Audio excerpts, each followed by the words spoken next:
For some reason, the Meg appears to have no concept of pace, I guess, because we have watched Meghan take on way more than she can handle repeatedly, countless times. And she does so in a really bold and idiotic sort of way that's overly confident and really lends itself to the idea that she's super high in narcissism. She appears completely oblivious to how badly she's messing things up, and then things fall apart.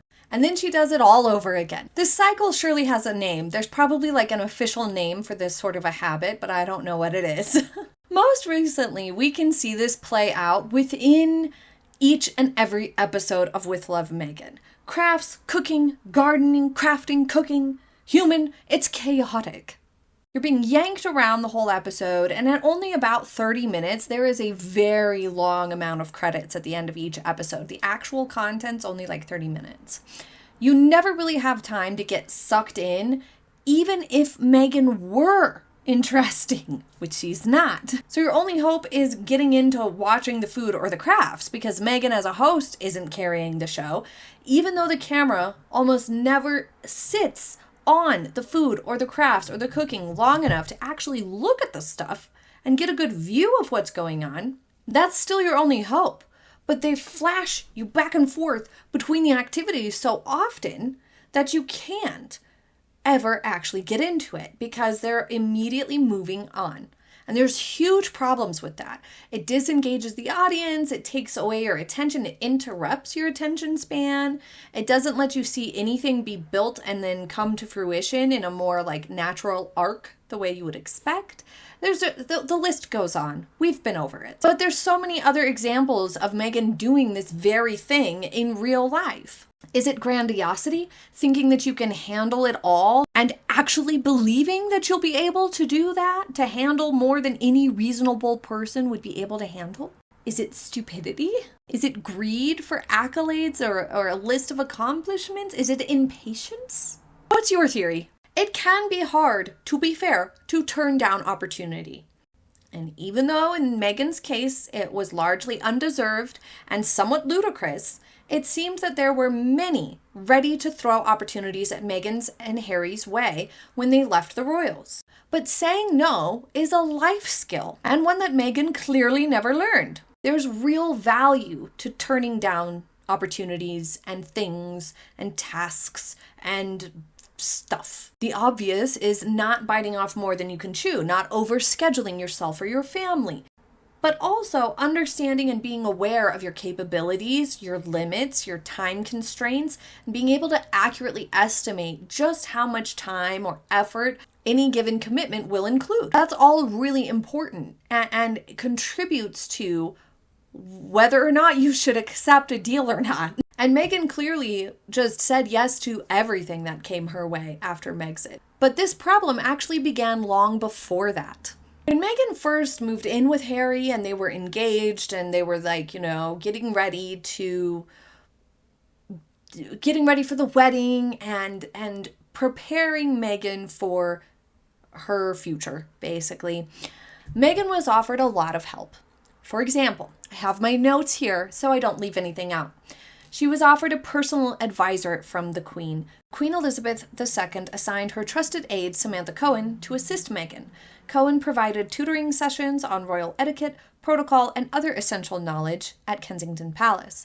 Additionally, Samantha was a well-connected individual with lots of experience with royal duties and expectations and things of that nature. So, had Meghan thought there were gaps in her knowledge, she could have asked Samantha to help her find an expert or a coach or an assistant to give her more practice and education. But she didn't. Guidance from other royals was offered. Reports indicate that Meghan received offers from help from Sophie, Duchess of Edinburgh, and Catherine, the Princess of Wales. Catherine even offered Meghan a list of her fashion contacts. Presumably it would have included specific shops and designers that she had worked with previously, tailors, perhaps even stylists and beauticians, places to go to get products, people at those places who will accommodate before or after hours shopping, or maybe send samples, things like that. People who had experience working with a senior royal. And Meghan denied this opportunity, this gold mine of contacts and info, which would be super rude in the first place. Be like, no, thank you. How snooty could you possibly be? But also a bad choice strategically. Meghan was in a new country, undergoing big life changes and a new job. You need all the help you can get. She didn't grasp that. There was also formal guidance and staffing provided. The palace had a standard protocol for easing new members into royal life, which included staffing and a gradual introduction to duties, as was done with Catherine, including lots of briefs. Just because help was offered didn't mean someone was going to babysit Meghan and hold her hand. She is an adult, and she was given materials to read and to study protocols, history, information about duties and etiquette, expectations and traditions. But she failed to learn it.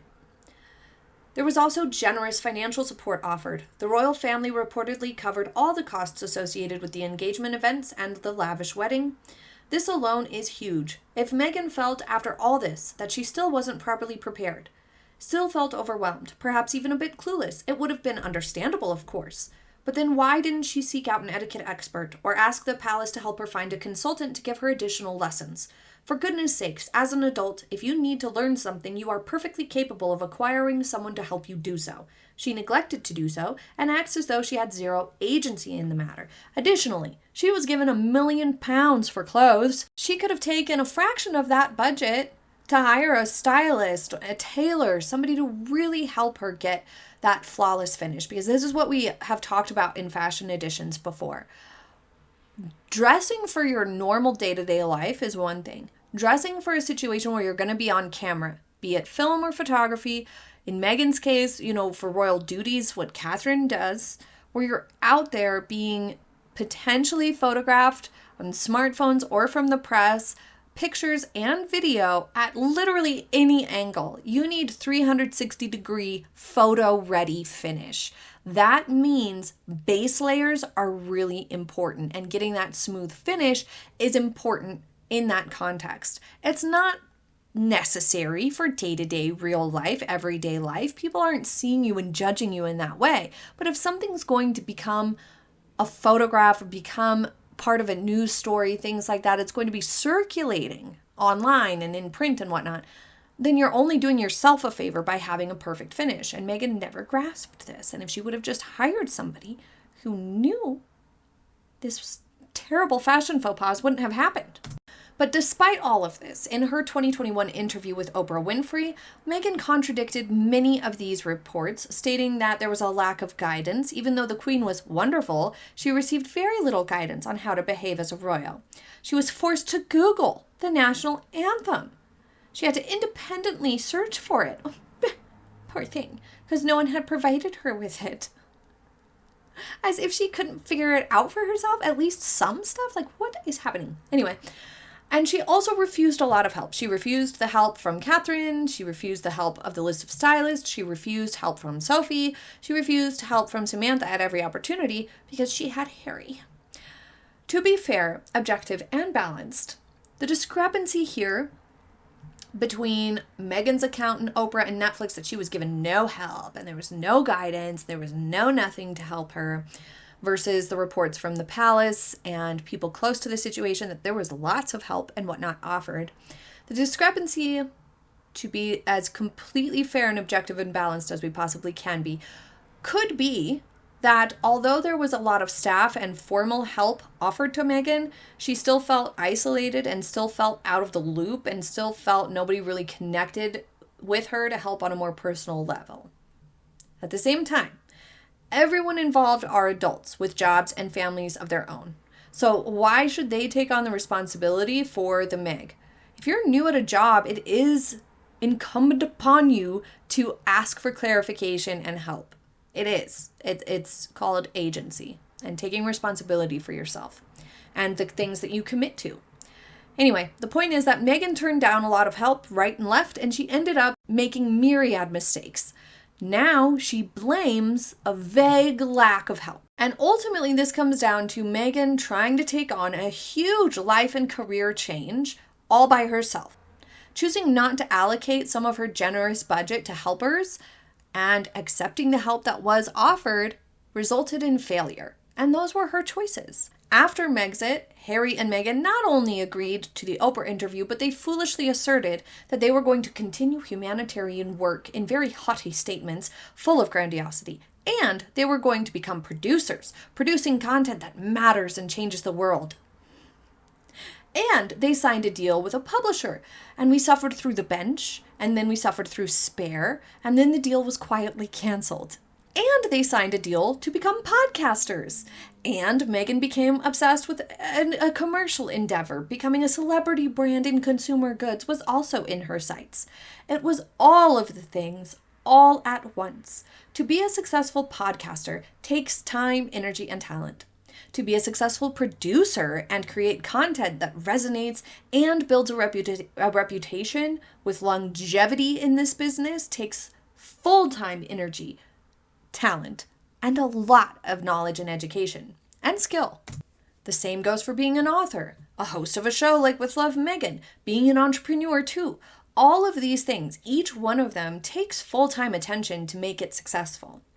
Maybe you can get away with doing 2 of them at once if there's a heavy amount of crossover, like if you've already got a lot of experience in one area and they kind of go together. But without that, each one of these would require vast amounts of time and dedication to actually achieve success. But of course, since Meghan and Harry had all of this on their plate at once, they weren't able to really develop any one thing at all. Even their attempts at philanthropy and humanitarianism hasn't really worked out, because that too takes focus. So everything has come out subpar. And we're not rehashing that. We've already known and have been talking about it since they took on all those deals, that they're biting off way more than they can chew, and they have no experience in any of these arenas, so how are they ever going to make it successful or do a good job? But I bring this up because it connects directly to the With Love Meghan series that I am relieved to be done reviewing, by the way. If you missed my reviews, check out this playlist. I'll link at the top of the page and at the end of today's video to catch up on an episode-by-episode review.